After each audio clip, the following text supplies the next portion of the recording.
buy back a day from your life, buy back a day every week from your life. Well, that'll be the new slogan we'll put on the site. Yeah,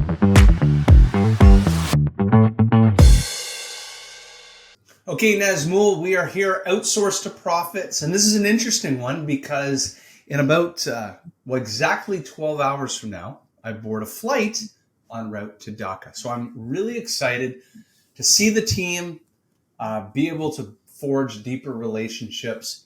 Now, the purpose of today's topic is I was just off of another plane. I came from Dallas, Texas.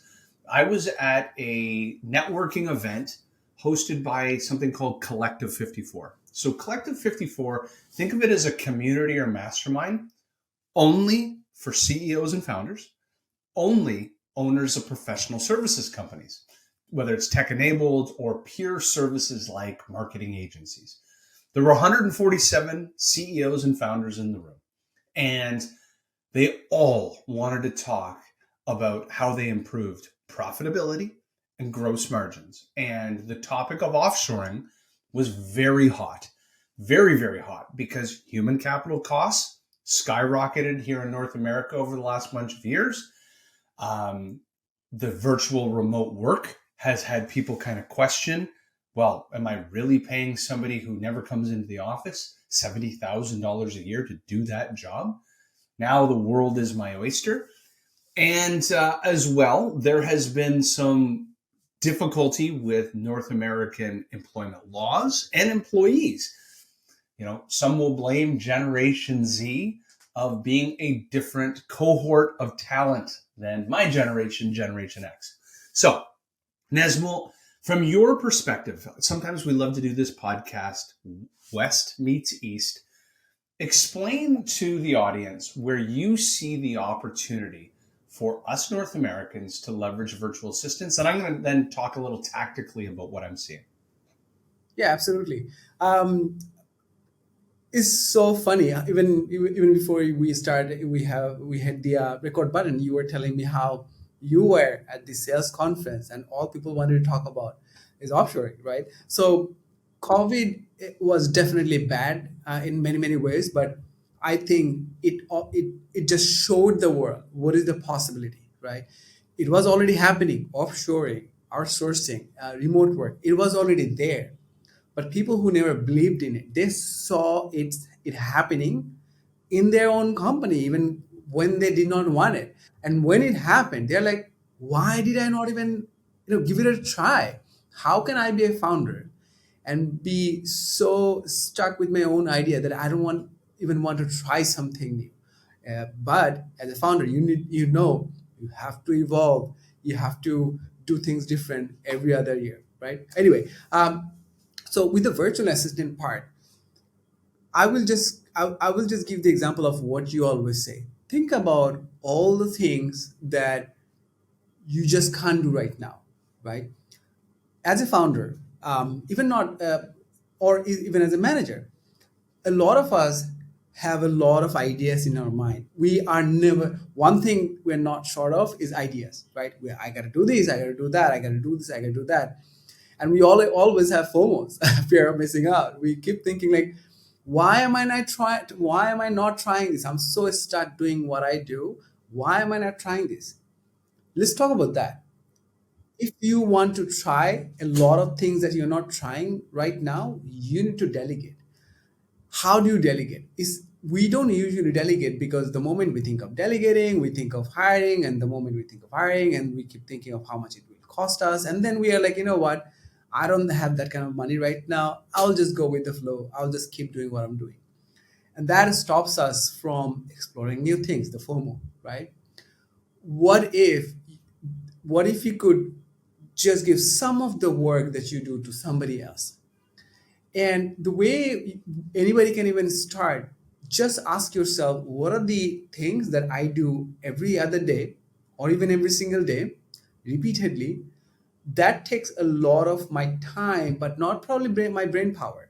What I mean by that, there are like many different kind of works, right? But if I just divide them into two, mostly either you have to think very hard, you have to bring your industry knowledge, you have to bring your years of knowledge, You have to bring your vision and work on it.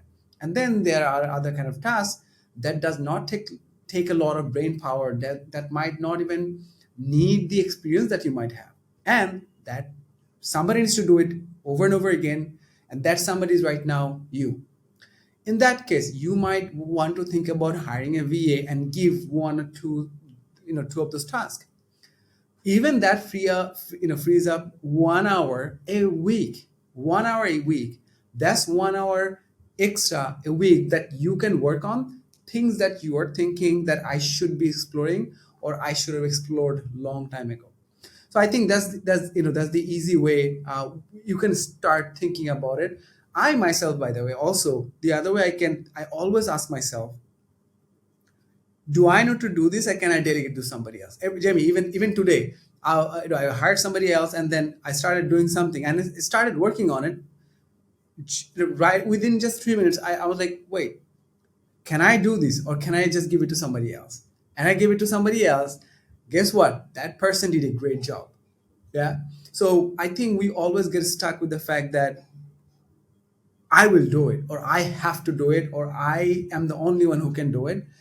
Trust me, no, it's not always the case. Sometimes a lot of people are as smart as you are, or even smarter. We just don't know that they're smarter than us and they will do a better job. So that's another way of thinking about it, Jamie. We can all, before doing any task, I can just ask myself, can I just give it to somebody else? Can I delegate to somebody else? Can I delegate to somebody else? What are your thoughts, Jamie? And what kind of conversations did you have with the founders that you meet at the conference? What are their thoughts? What did they talk about? And were they using virtual assistants at all? What happened there? Yeah. So first, I want to make a couple comments on what you said. You talked about the idea of buying back an hour in the sales community. I'll just give you an example. If you Yeah. look at the average sales professional, I've spent my entire career serving the sales community. The average seller spends 25% of their week on administrative tasks. Think about Mm. taking data out of LinkedIn or Apollo, putting it into CRM, tracking something down off the internet, researching, endless. So that is more than 1 day a week. I would I would venture to guess, if we were to ever study this at the founder and CEO level, it's probably about the same. It's about 1 day a week that you'll buy back for yourself when you stop cleaning your inbox, which is hundreds of emails a day.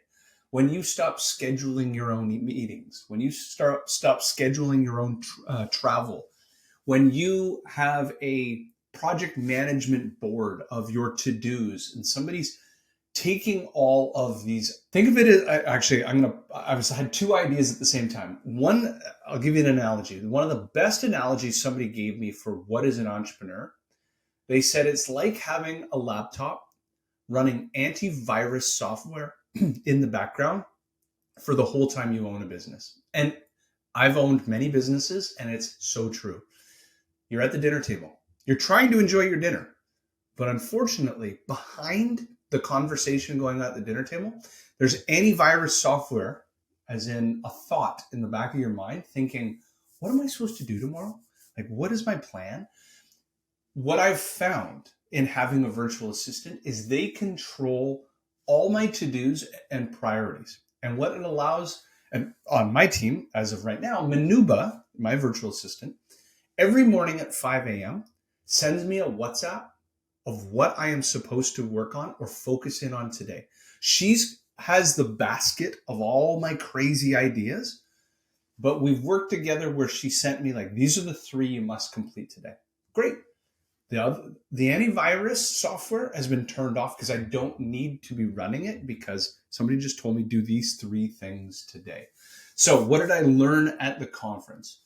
What I learned is that there are 2 types of founders, as you can imagine, those that are already doing this successfully.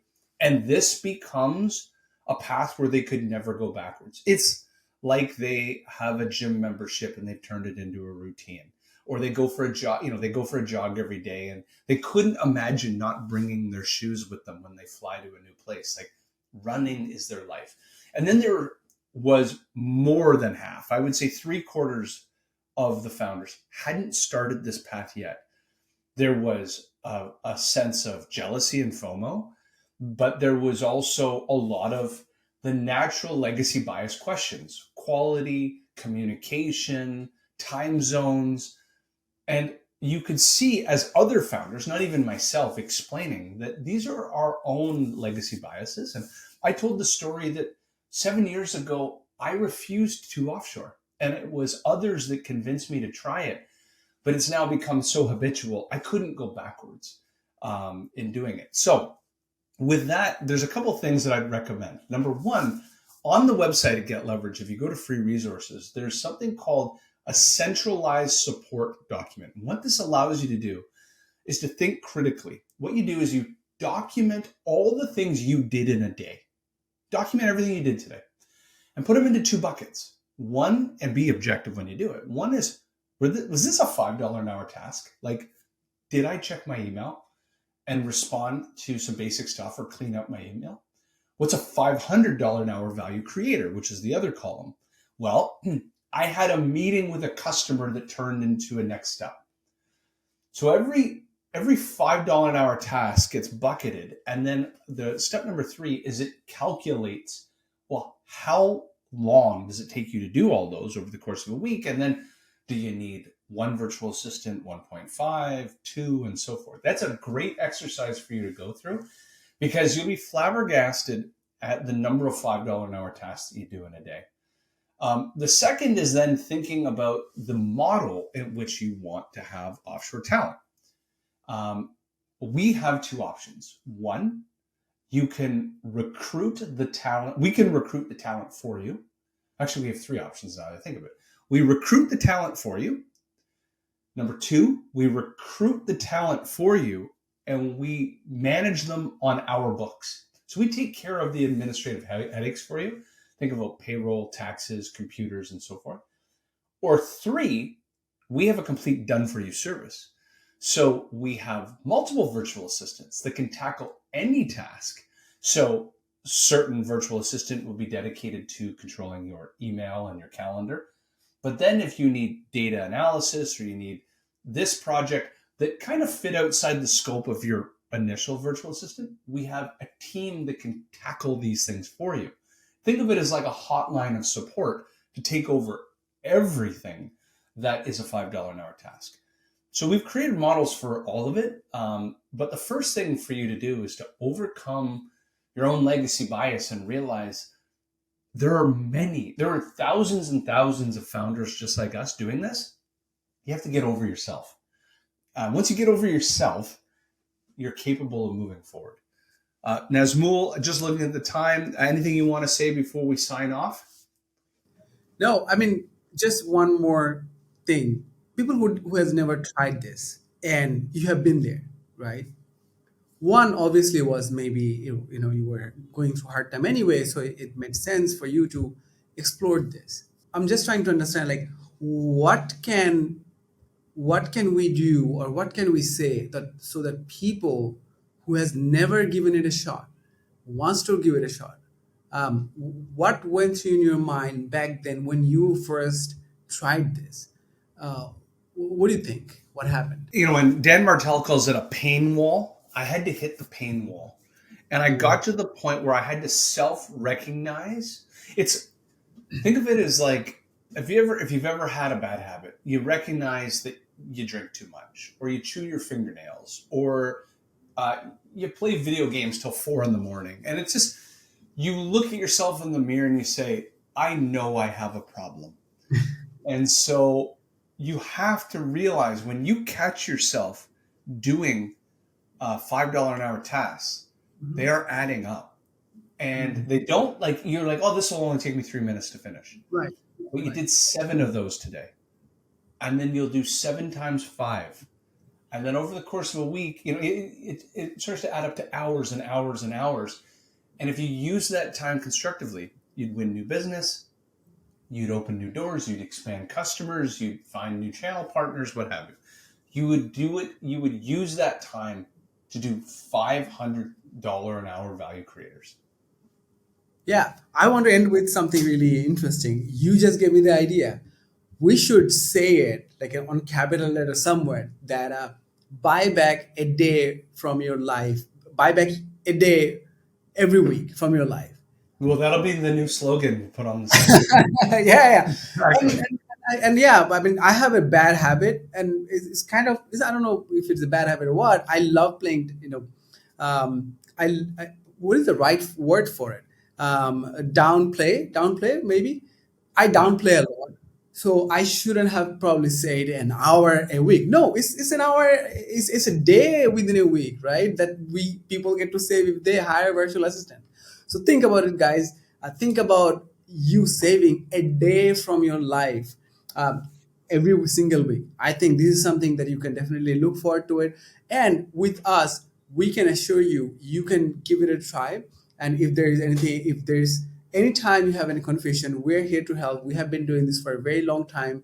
We have clients who has been with us for a while, and you can go to our website, watch their videos, and see how happy they are, how the people who work with them, and not just us, but people who work with them as their virtual assistant, or people who work with them in any other way, has changed their life. So yeah, if you have not subscribed to our podcast, please do it. If you are watching this on YouTube, do subscribe and hit that like button. Until next time, see you very soon, Jamie, and see you guys on the next episode. Thank you so much. You take care.